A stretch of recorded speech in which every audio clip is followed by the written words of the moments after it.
Segundo Samuel, capítulo 21.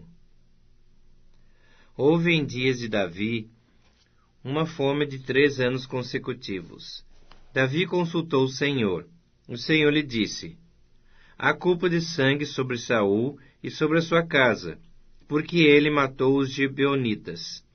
Então chamou o rei os gibeonitas e lhes falou: os gibeonitas não eram dos filhos de Israel, mas do resto dos amorreus, e os filhos de Israel lhes tinham jurado poupá-los.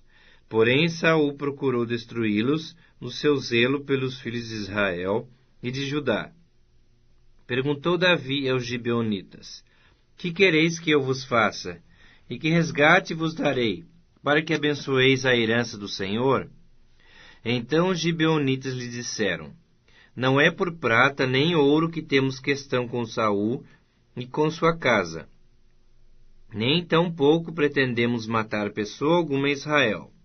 Disse Davi: que é, pois, que quereis que vos faça?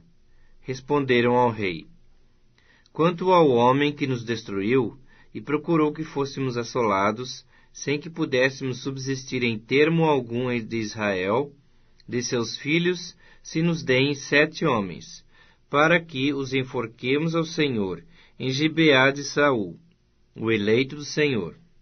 Disse o rei: eu os darei. Porém, o rei poupou a Mefibosete, filho de Jonatas, filho de Saul, por causa do juramento ao Senhor, que entre eles houver, entre Davi e Jonatas, filho de Saul. Porém tomou o rei os 2 filhos de Rispa, filha de Aiá, que tinha sido de Saul, a saber, a Armone e a Mefibosete, como também os 5 filhos de Merabe, filha de Saul, que tivera de Adriel, filho de Barzilai, meolatita, e os entregou na mão dos gibeonitas, os quais os enforcaram no monte perante o Senhor. Caíram os 7 juntamente. Foram mortos nos dias da ceifa, nos primeiros dias, no princípio da ceifa de cevada.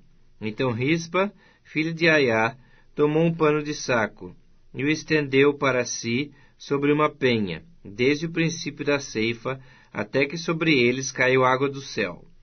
E não deixou as aves do céu pousar sobre eles de dia, nem os animais do campo de noite. Foi dito a Davi o que fizera Rispa, filho de Aiá, e concubina de Saul.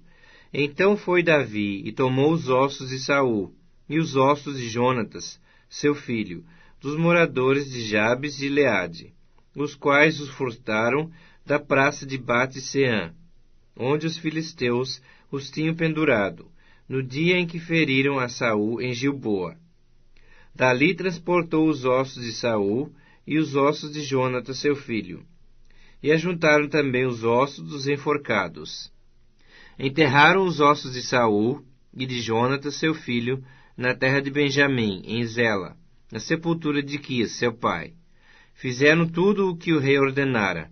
Depois disto, Deus se tornou favorável para com a terra.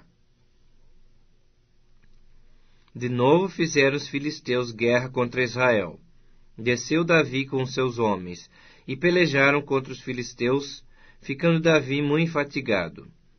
Isbi-Benob descendia dos gigantes. O peso do bronze de sua lança era de 300 siclos, e estava cingido de uma armadura nova.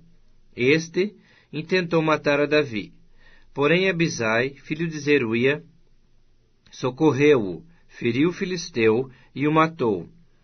Então os homens de Davi lhe juraram, dizendo: nunca mais sairás conosco à peleja, para que não apagues a lâmpada de Israel. Depois disso, houve ainda em Gobe outra peleja contra os filisteus. Então Sibecai, o Uzatita, feriu Asaf, que era descendente dos gigantes. Houve ainda em Gobe outra peleja contra os filisteus. E Elanã, filho de Jaré-Oregim, o belemita, feriu Golias, o geteu, cuja lança tinha a haste como eixo do tecelão. Houve ainda outra peleja. Esta foi em Gate. onde estava um homem de grande estatura, que tinha em cada mão e em cada pé 6 dedos, 24 ao todo. Também este descendia dos gigantes. Quando ele injuriava a Israel, Jonatas, filho de Simeia, irmão de Davi, o feriu. Esses 4 nasceram dos gigantes em Gate, e caíram pela mão de Davi e pela mão de seus homens.